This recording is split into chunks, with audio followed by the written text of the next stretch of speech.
Yeah. Hi, everyone. This is Tasha from Alpha Finance. And thank you for joining us, Tasha. Uh, this is going to be a sort of a question and answer session, right? We'll just start with that. Is that okay, Yeah, Tasha? Yeah. yeah, Okay. yeah, Perfect. yeah, definitely. Hmm. Yeah, perfect. So we could start with your journey, your Alpha Finance journey, and how has it been so far, and the projects that you've been working with. Perhaps you could give me give us a brief rundown of that. Yeah, so Alpha Finance is, you can think of it as a DeFi lab. So we're incubating and building a lot of DeFi products to pretty much capture the unaddressed demand. So that means, we have to quickly be able to spot the market gaps and think of the innovation to capture that, and also grow from there, right? So that's the base layer. But then at the end of the day, all of these products will interconnect. So you can think of it as the whole ecosystem. Each product will grow in its own area, and then all of them will connect to give a strong ecosystem. Interesting. Are there any projects you want to talk about that you have incubated so far? Yeah, so the first product that we started is Alpha Homora, and it's the first ever leveraged yield farming product. So we pretty much created that segment of DeFi from spotting the market gaps that there are pretty much two main market gaps with DeFi back last year because this product was launched in October 2020. So two market gaps were that there are a lot of ETH holders just bearing low and like very low lending interest rate on ETH, like maximum of 1%, right? And that has just been taken as a fact of, oh, there's so much people who have a lot of ETH and no one want to borrow to short it because that's the only way that borrowers can benefit and gain from borrowing, right? So that's why it has become that way since a long time ago. But then we want to find a way to not have it that way and see what else we can do, because of course it may seem like a small problem, but it actually affects a lot of people. So it's actually quite a large market gap in there, right?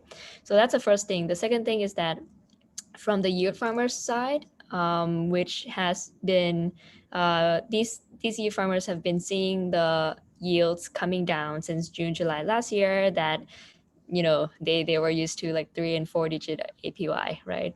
So now when it's come down to, let's say, like double digit or even early double digit, they are continuing to search for higher yields. So how do we bridge the two things? So we actually come up with leveraged yield farming, allowing yield farmers to take leverage on their position through Alpha Homora. And Alpha Homora actually does everything for them. That's the whole yield farming process, including leverage for the yield farmers. And as a result, the lenders actually get high lending interest rate on ETH because the leveraged yield farmers are the one who will borrow these ETH and yield farm, right? But they don't have to do it themselves, as Alpha Homer is doing it for them. So that's the benefit, and that's why people are using it.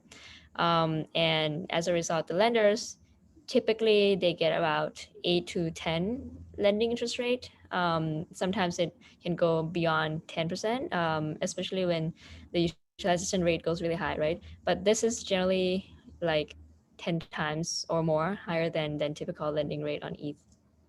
Got So it. yeah, that's Yeah. V1, and we have a lot more as well. So if you followed and Yeah. see on the blog, there would be a lot of things that we Yeah. do, not just That's very V1. interesting. I wonder what's your take on the centralized lending and borrowing platforms like BlockFi, and how they're like scaling their operations, and like people are, like normal people, as in not normal, as in, I mean, not tech savvy people are preferring them over, going through DeFi routes. Um, can we somehow bridge the in DeFi space? Would it be possible for us to bridge the gap so that we can also onboard non-technical people rather than them going to DeFi and like paying?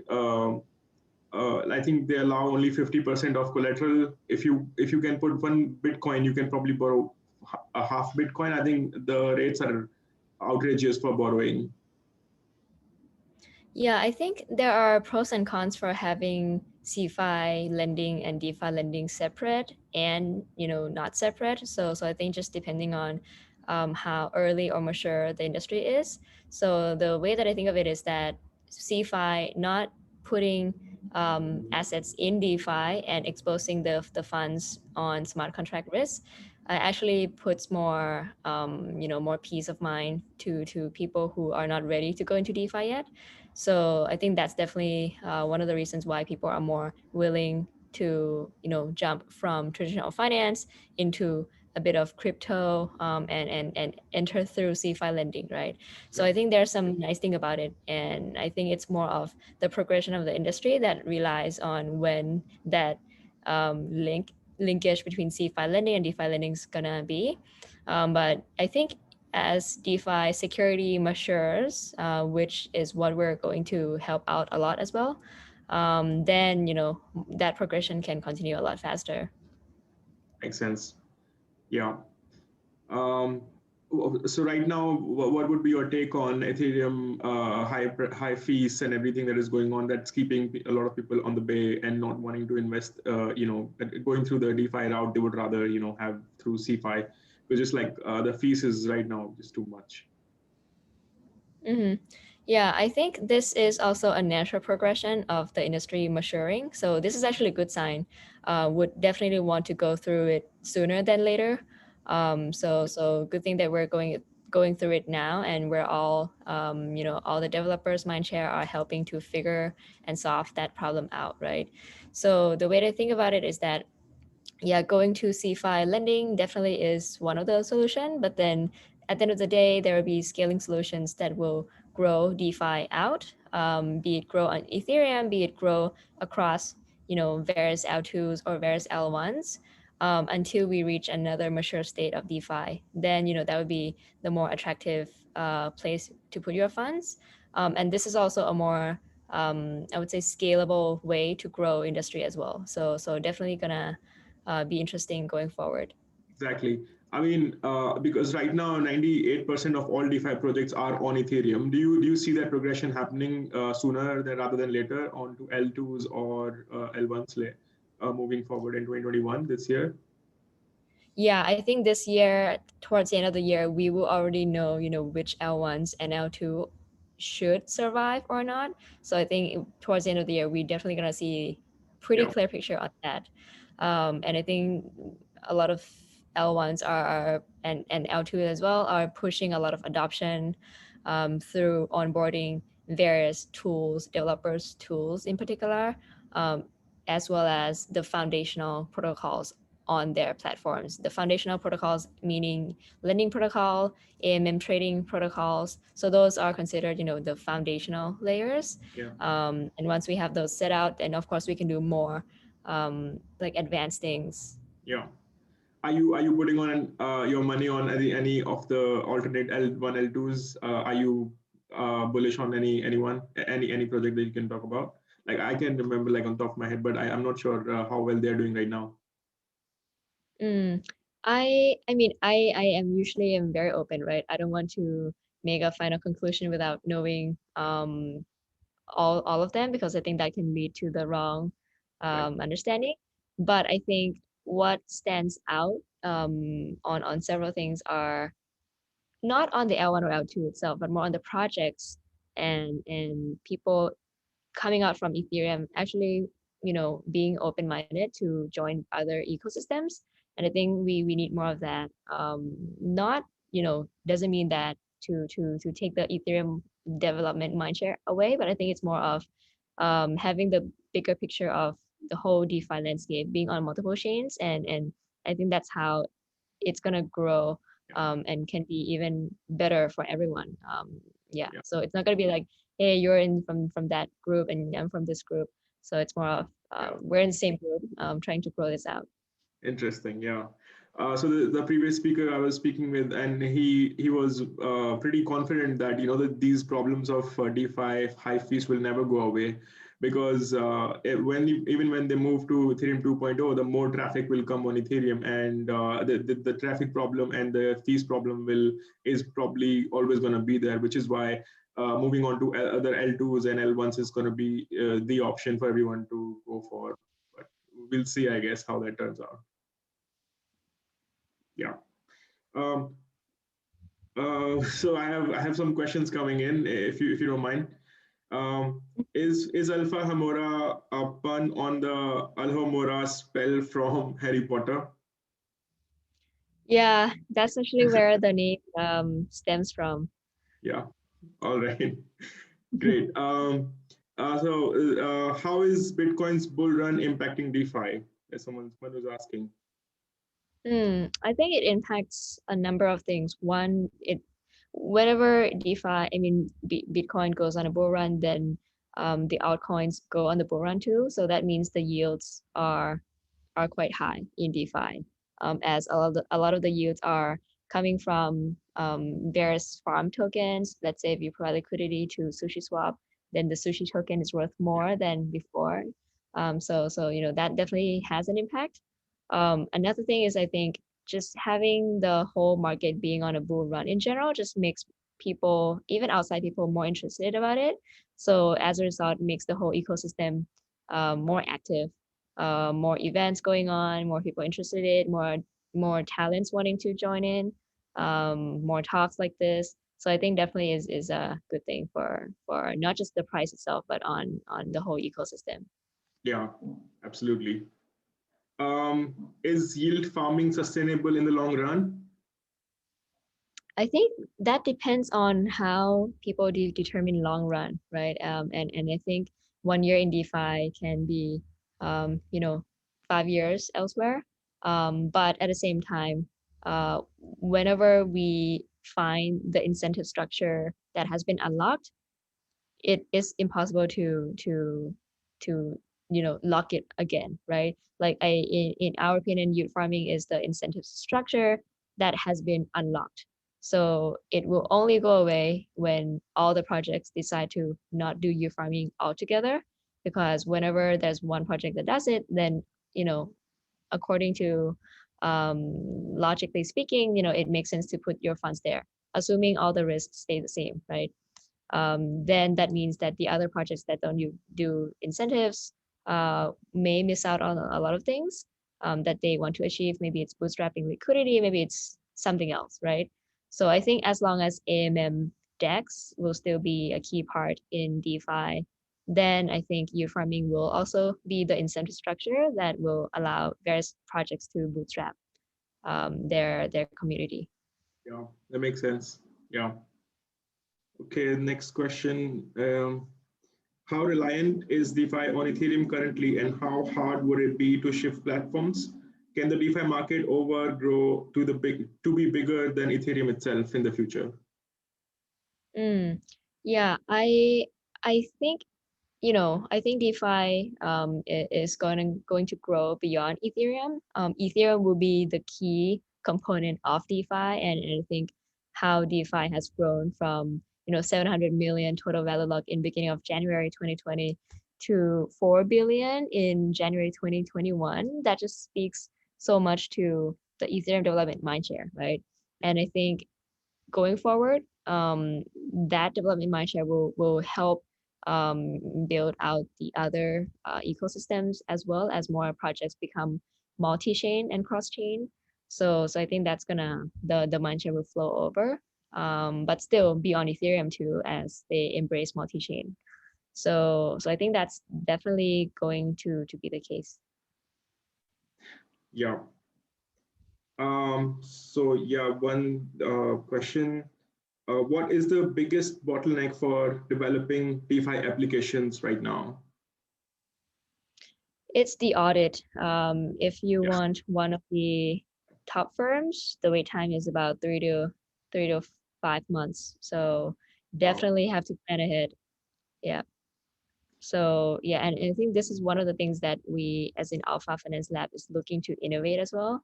So we're restructuring and rethinking how we can make DeFi security a lot better than this, than just relying on one of the X amount of firms in the industry that pretty much have like 3 to 6 months of wait time, right?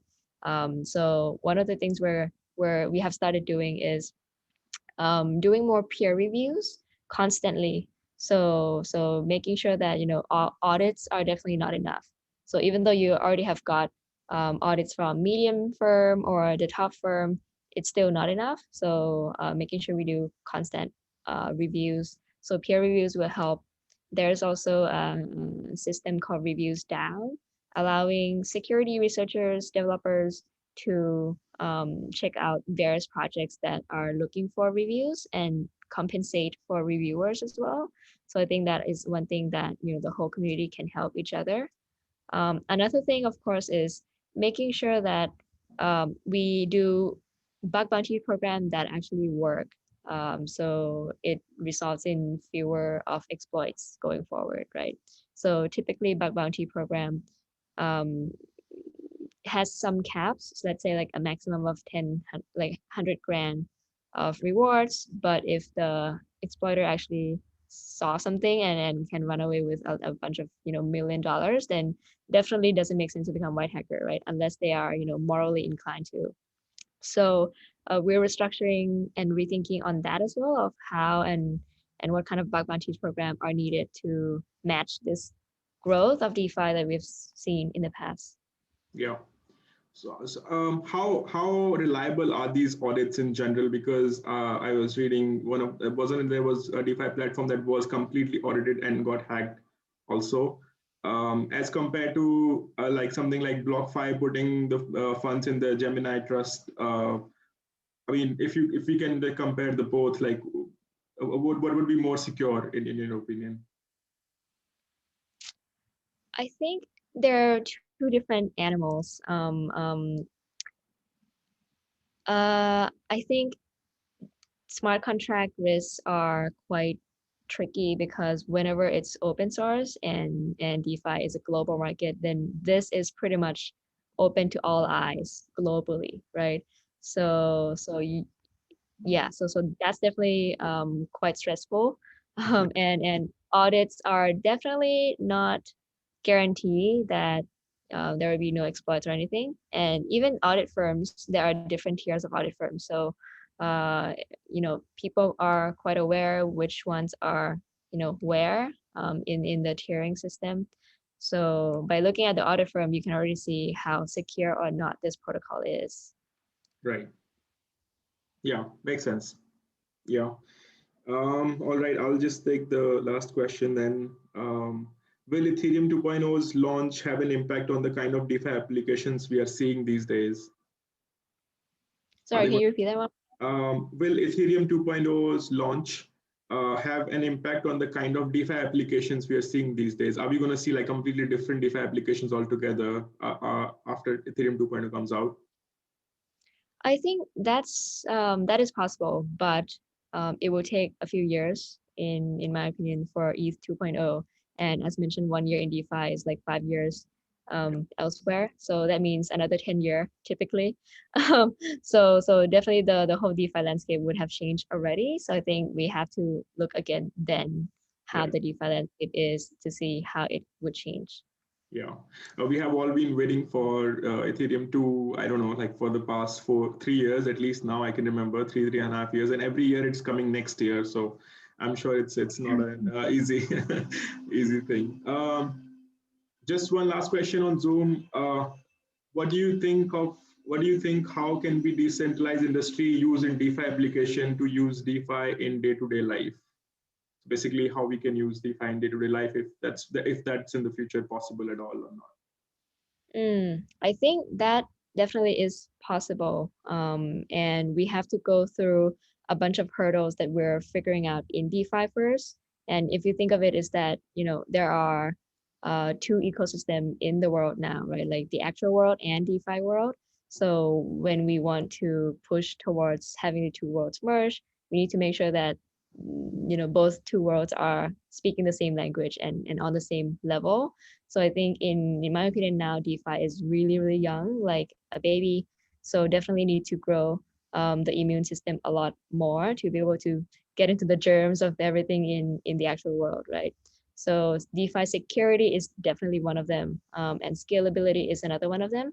So once we have tackled all these two, which will take time, and perhaps along the way there will be more severe problems along the way that we have to tackle. So once we reach that stage, then I think that's safe to bridge the two out. Got it. Got it. And just one last question to wrap up. We're asking all the speakers, what's your take on NFTs? And do you think they are sustainable, or it's just some other hype like ICOs back in the days? Um, I think it's interesting. It definitely is a new area where people are exploring, projects are exploring, and I think the whole creative landscape is just new and open, right? So Yeah, I think we're at that phase of experimenting what will work, what will not work, and along the way we will get more learnings. Definitely like how DeFi got started. People started with a few projects, see what works, what not. Some people who started something too advanced for DeFi back in 2018, um, unfortunately did not make it. So I think we'll go through a similar phase, and then we will eventually see what's gonna stick, what's gonna work, uh, and then really reach the point where the NFT becomes more of an adoption, than the experimental phase. got it. Makes sense. Thank you, Zasha, for taking out time and speaking with us. It was great having you, and hopefully next time also we'll definitely shoot out an invite, and we can like hopefully have hackers come in next time. Yeah, Yeah. sounds good. All And right. for having me as well. Yeah. All right. Take care. Bye bye. Bye.